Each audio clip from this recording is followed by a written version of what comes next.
Hi there, Claire Downham, Queen of Calm, with a time to feel calm and think clearly. If I make no sense today, that is because I am so tired. My sleep was not very good last night. I don't know if there's any women of a certain age watching this, but being hot and sweaty in the night is no fun. I'm also in a different space and I'm not really sure about the lighting where I am today. I decided the front of my house was really warm and the back isn't, where I sit most of the day wrapped in a blanket. So I decided to sit in the front of the house where the daylight is. So anyway, here I am. And talking about worrying today. I mean, I used to be the queen, never mind the queen of calm. I was the queen of worrying. Like I would, if my husband, he's not my husband anymore, but if he was late home from work, I was virtually in the filing cabinet looking for the life insurance policies and working out how I was going to do my life without him. And I'm talking about 10 minutes late home from work.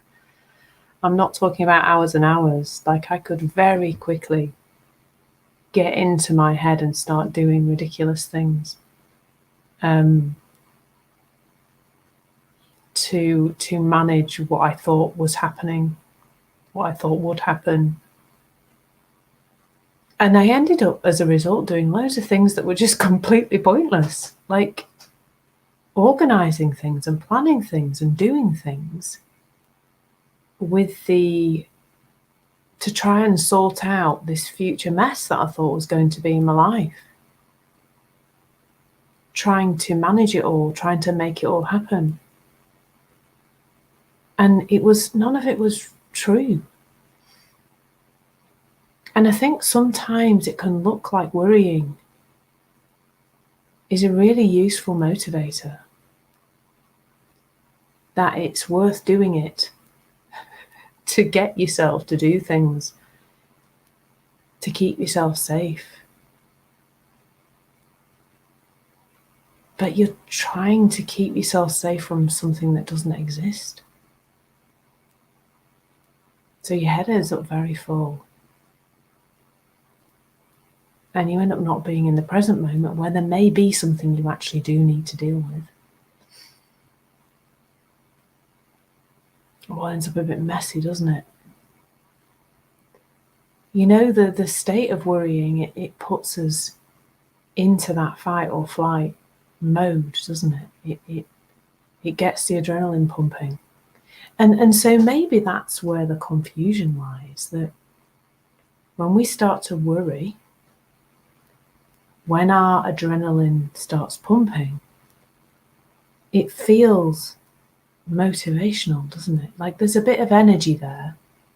I think just before I burnt out completely, I was literally running on adrenaline day in and day out, and I kept going as a result. I mean, I never slept, which is not very healthy, but I got some buzz from it, I suppose.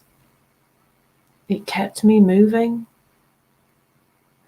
The continually thinking I had to juggle not only the full plates I had in the present moment, but all the full plates from yesterday and tomorrow, as I mentioned earlier in this week, I think.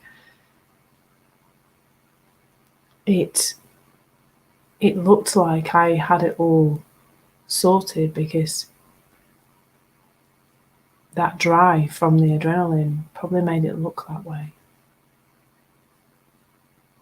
But it's not a way to be at our best. That's not our natural state. And I see more and more that the places where we are not at ease in life, the places where things aren't going so well, are generally the places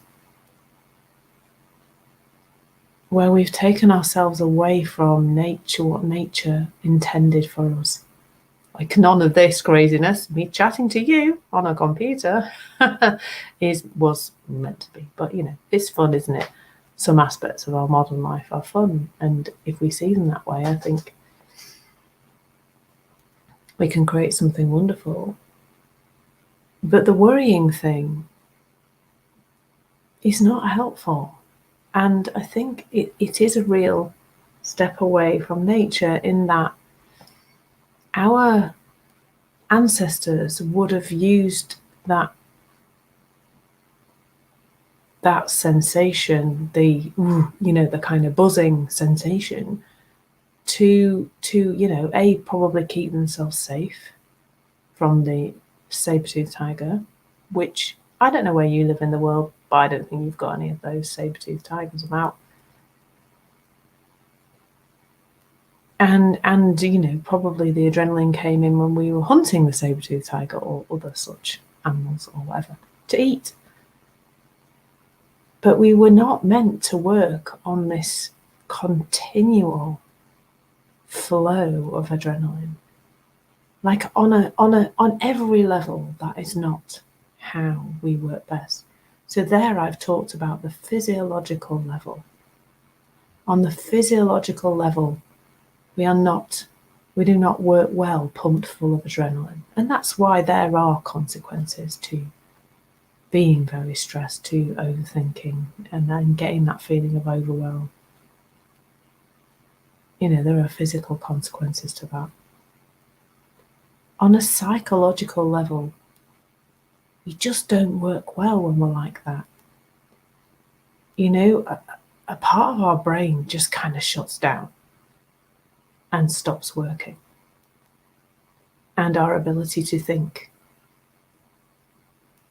our ability to work things out, our ability to access that intuition, that knowing that's inside us,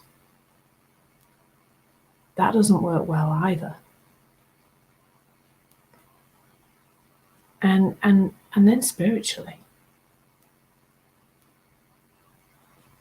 we are the same energy that is making things happen in nature. And I don't know if I've mentioned this recently, but I went for a walk at Temple Newsam, which is a stately home near where I live, and there's known for its rhododendron bushes. And we peaked a little bit too early last weekend by going, but in the next couple of weeks they'll be in full bloom. But there was one bush and there was a bud all closed up and there was a flower all open on the same plant. Well, that's just unfolding as it's supposed to. It doesn't matter that there's one that's open and one that's closed, because there'll be a cycle, and this one will be dead and that one will be open. But none of it really matters. It's all unfolding naturally, and you're part of that. And the flower that's still in its bud is not worried about whether it will open. It's not worried about whether it'll look as pretty as the one next to it. It's not worried about the fact that it hasn't opened yet. It's not its presence. And that's who you are. You are calm, clarity, presence. That's who you really are. That's who you've always been. That's who you knew you are when you were a tiny child. It's just that you've forgotten. And when you're worrying and it seems like you're getting some kind of something from that, it can look like that is a thing to do. But it turns out that's not really how you work best.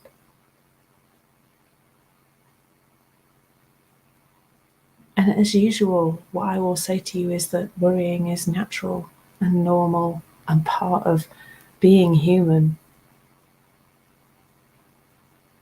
But just to bring some awareness, if you're feeling off, it's not because of the thing you're thinking about in the future.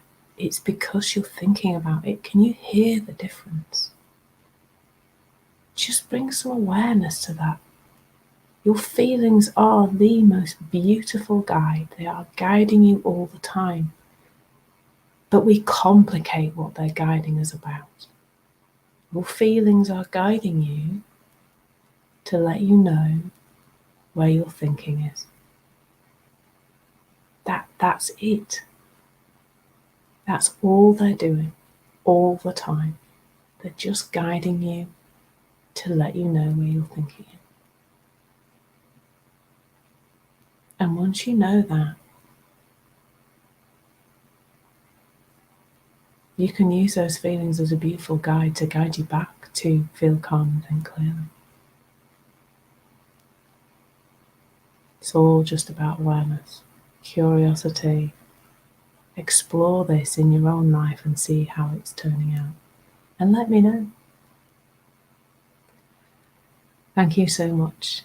I'm Claire Downham, Queen of Calm, and this has been a time to feel calm and think clearly. Thank you so much for watching. Take care.